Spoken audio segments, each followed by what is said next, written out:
In this demonstration, we'll be taking a look at an application built using the Mendix platform that leverages the Mendix DataHub. The Mendix DataHub is a low-code approach to leveraging data and digital resources that virtually eliminates the complications and expense of conventional data integration. Through Mendix DataHub, business users and developers alike have seamless self-service access to the data resources they need, allowing them to create transformative applications that drive new product strategies, operational efficiency, and increased customer engagement, all from within the Mendix development platform. This particular application focuses on improving the package delivery process. The app contains a dashboard which gives a single pane of glass view for dispatchers and operations managers to monitor and measure delivery progress of upcoming and active deliveries in the field. Delivery drivers in the field use this offline native mobile application built using the Mendix native functionality. It allows them to view their next deliveries, navigate to locations, scan barcodes, and report incidents back to headquarters without the need for network connectivity. During a delivery, one of the delivery drivers experiences a problem with their vehicle and wants to inform headquarters that he'll be late for the delivery. Using GPS, the app auto-detects the location of the driver and plots this on a map. The driver can select the customer that they were en route to deliver for and their vehicle they were currently using. Both of these data sources are external to this application. When the app is first loaded, it sends a request to the Mendix runtime server for all of the data it requires to work offline, including any external data such as customers and vehicles. Whether the data is stored in Mendix or not, the request from the client to the server is the same, allowing for sorting and searching across data. Once the runtime receives the request, it creates a further call to the external API. In this instance, it will create an OData call to retrieve the data from the CRM and fleet management system. Once the customer and vehicle is selected, the app will store in the database a relationship to this external data sources, allowing for data from external sources to be augmented with data stored in the Mendix application. After filling in a description for the incident, the form is completed, and we can submit this incident back to headquarters. The incident has now been received, and now the operations manager can see the incident and investigate the issue further.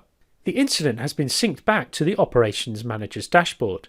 If we drill down onto this incident, the operations manager can see more details.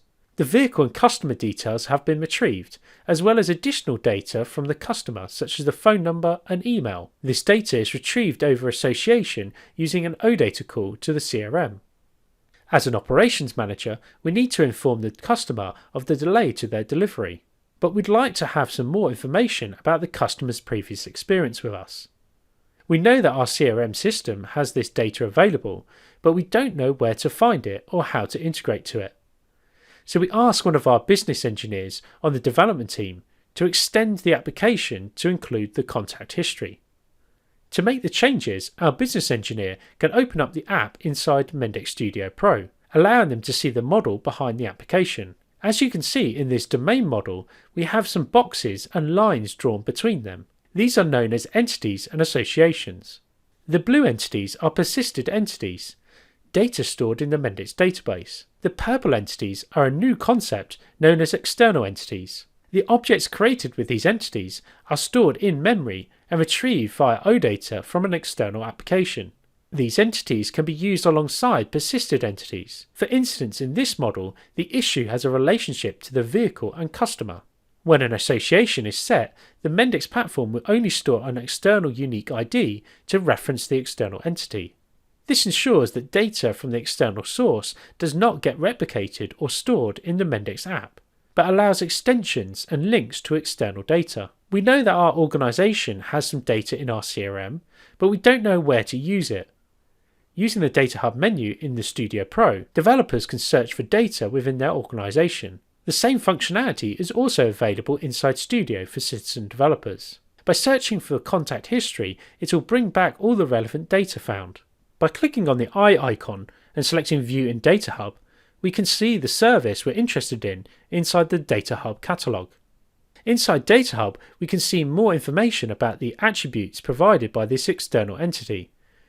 You can easily navigate to the service details where you can see information about the version, environments, and additional data sources. Using DataHub allows business users and developers to discover data from other Mendix applications, as well as third-party solutions such as SAP, Siemens, Teamcenter, and MindSphere. When developing applications using microservices architecture, it's important to understand where and how data is being used across the organization. By using the landscape view, enterprise architects get a complete visual of all of the running applications and what data is being shared across them. We can see here our CRM service is currently being consumed by other applications. The view is constantly up to date with any application deployed into the Mendix cloud, or can be updated using an API if the app is deployed outside the Mendix cloud. To start using the contact history data, all that is needed is to drag the entity from the toolbox onto the domain model. Studio Pro automatically recognizes this data source is part of the same service as the customer data, so it will automatically associate the contact history to the customer. There's no need to do any mapping, connection details, or configuration, just simply start using the data. Now that the data is inside the model, we need to develop out our user interface to see the contact history. This can either be done using the design mode, which is a what you see is what you get environment, or a structure mode. By dragging and dropping a building block onto the page, we can accelerate the development of the page. Building blocks come with a series of styling and widgets to accelerate great-looking pages. The UI now needs connecting to the external entity, and the attributes of the page need to be mapped. We'll connect up the necessary attributes and build the required functionality.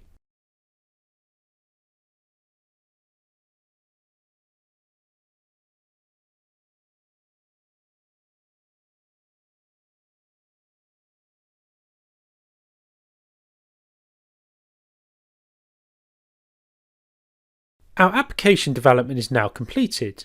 To view these changes locally, we need to press the Run Locally button. Alternatively, these changes can be pushed into a test environment running in the cloud. Our application changes are pushed to the browser. Now our operations manager can see the contact history needed to make this job easier. Our application changes are pushed to the browser. Now our operations manager can see the contact history needed to make his job easier. In the background, the platform will perform 3 OData calls to retrieve this data. First, it will retrieve the right customer and customer info from the CRM. Second, it will retrieve the right vehicle from the fleet management app. And third, it will retrieve the contact history from the CRM for this particular customer. In the last few minutes, we've shown you a delivery application that runs on both native mobile and web that leverages data from external APIs. The application was then easily extended with data discovered in the DataHub to view contact details for the customer without the need for doing any coding, allowing business users and developers alike seamless self-service access to the data resources they need.